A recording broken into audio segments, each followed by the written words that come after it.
बच्चों, किसी भी भाषा को अच्छी तरह से सीखने के लिए हमें उसे सुनना, पढ़ना, लिखना व बोलना पड़ता है।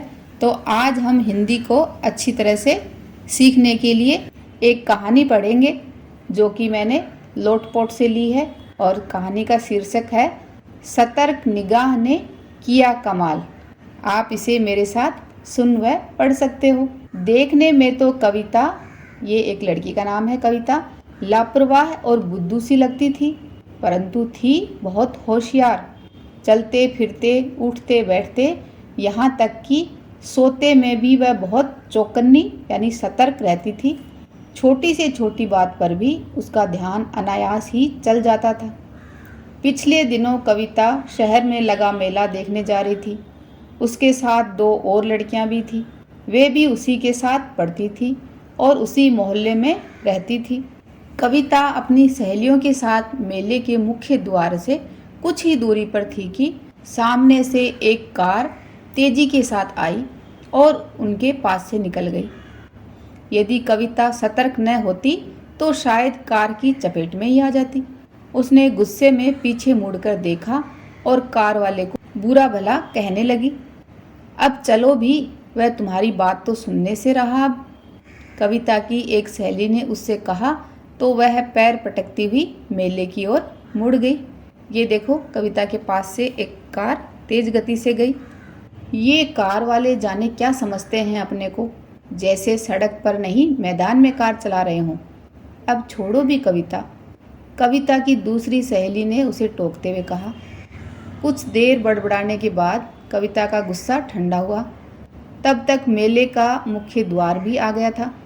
कविता और उसकी दोनों सहेलियां बड़ी मस्ती से मेले में घूमने लगी। कहीं बंदर का खेल देखा तो कहीं कुत्ते के करतब।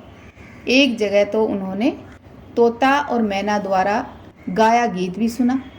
गीत सुनकर तो वे आश्चर्य में ही पड़ गई थी। उन्होंने सुन तो रखा था कि तोता मैना मनुष्यों की तरह बोल भी सकते हैं, परंतु इससे पहले बोलते हुए उन्हें स्वयं नहीं सुना था। उनके द्वारा गीत गाया तो उनके लिए एक अजूबा ही था। मेले में सहेलियों का खाना पीना भी चलता रहा। चाट, पकोड़े और समोसे तो कविता को बहुत ही पसंद आए। घंटे भर घूमने के बाद कविता को कुछ थकान सी होने लगी थी। चलो यहाँ बैठकर ठंडा पीते हैं। कविता के कहते ही दोनों सहेलियाँ भी उसी के पीछे पीछे चल दी। अभी वे सामने वाले शरबत के स्टॉल पर पहुंची थी कि मेले में जगह जगह लगे लाउडस्पीकर पर एक घोषणा सुनाई देने लगी।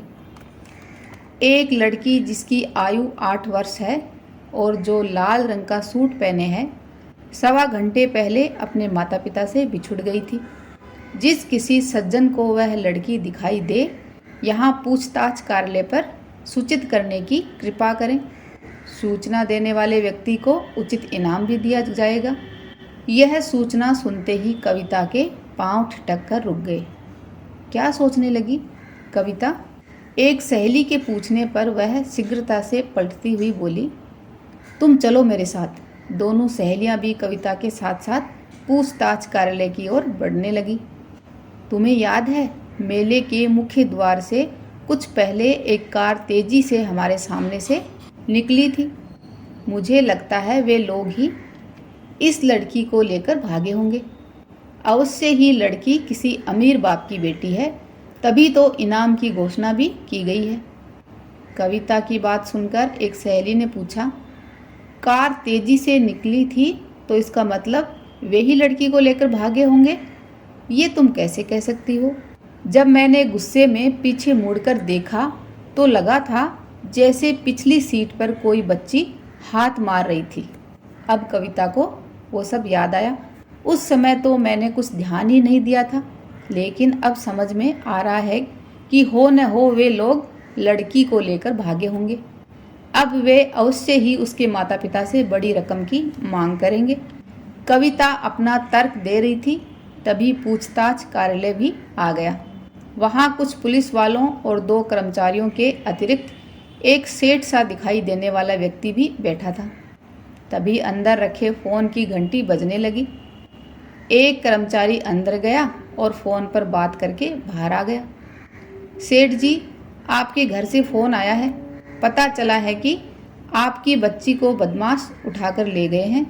उसे छोड़ने के लिए वे 50,000 रुपये की मांग कर रहे हैं। तो जैसा कविता ने सोचा वैसा ही हो रहा था। हाँ हाँ, मैं दे दूँगा। उन्हें कहो मेरी बच्ची को छोड़ दें, मैं उन्हें 50,000 रुपये दे दूँगा, लगभग कांपते हुए से उस सेठ ने कहा। तब तक कविता पास खड़े पुलिस इंस्पेक्टर को सारी बात बता चुकी थी। साथ ही उसने कार का रंग और नंबर भी बता दिया था। बिना किसी कारण के भी वह कार का या टेलीफोन नंबर आदि एक बार देखने के बाद नहीं भूलती थी। फिर उस कार को तो उसने विशेष रूप से घूर कर देखा था। आप घबराइए नहीं सेठ जी, आप अपने घर चलिए, हम अभी कुछ न कुछ प्रबंध करते हैं। इंस्पेक्टर साहब सेठ जी को घर जाने की सलाह देकर अपनी जीप की ओर बढ़ गए। कविता और उसकी सहेलियों को भी साथ में ले लिया। जीप के पास जाकर इंस्पेक्टर साहब ने उसमें लगे वायरलेस पर कई लोगों को आदेश दिए। हर एक को उन्होंने कार का रंग और नंबर भी बता दिया। इसके बाद वे तीनों लड़कियों और 2 सिपाहियों को लेकर थाने की ओर चल पड़े। थाने पर पहुंचने के कुछ देर बाद ही इंस्पेक्टर साहब को फ़ोन पर बताया गया कि कार के मालिक को पकड़ लिया गया है और लड़की भी मिल गई है। तो ये सब इतना जल्दी किस वजह से हुआ? कार का रंग और कार के नंबर की वजह से, जो कि कविता को याद रह गया था। थाने पर पहुंचने के कुछ देर बाद ही इंस्पेक्टर साहब को फ़ोन पर बताया गया कि कार के मालिक को पकड़ लिया गया है, लड़की भी मिल गई है। कविता और उसकी सहेलियों को ये जानकर बड़ी खुशी हुई। थोड़ी देर में कार, उसके मालिक और सेठ जी की लड़की को थाने पर लाया गया। तब तक सेठ जी को भी वहीं बुला लिया गया था। अपनी लड़की को पाकर सेठ जी खुशी से फूले नहीं समा रहे थे। वे इंस्पेक्टर को धन्यवाद देने लगे तो उन्होंने कहा, मुझे नहीं, इस बच्ची कविता को धन्यवाद दीजिए। इसी की सतर्क निगाह के कारण आपकी बच्ची मिल पाई है। साथ ही बच्चे चुराने वाले एक बहुत बड़े गिरोह का भांडा भी फूट गया है।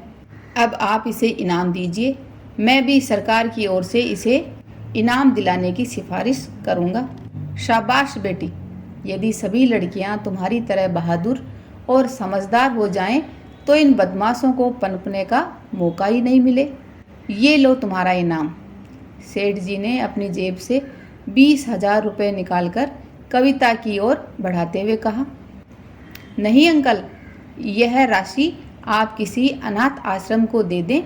आपकी बेटी मिल गई, मेरे लिए यही बहुत बड़ा इनाम है। कविता के ये शब्द सुनकर तो सेठ जी आत्मविभोर हो उठे। उन्होंने आगे बढ़कर उसे अपने सीने से लगा लिया। तो देखा बच्चों, कविता की सतर्क निगाहों ने कैसे कमाल किया। कहानी अच्छी लगी हो तो लाइक व अपने दोस्तों के साथ शेयर ज़रूर करना। धन्यवाद।